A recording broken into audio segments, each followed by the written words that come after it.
This is a little song about the, well, I guess the hazards of traveling on the interstate system today. Okay.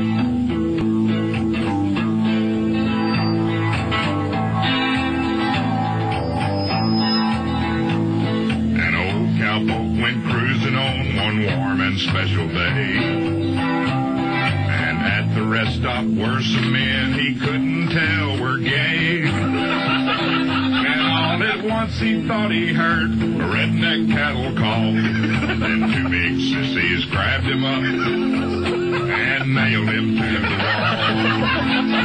Yippee-yi-yay,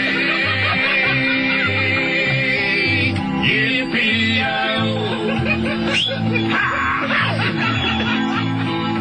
Fudge packers in disguise.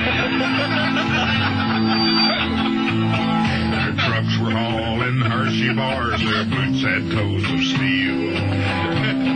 His hiney was on fire and their hot breath he could feel.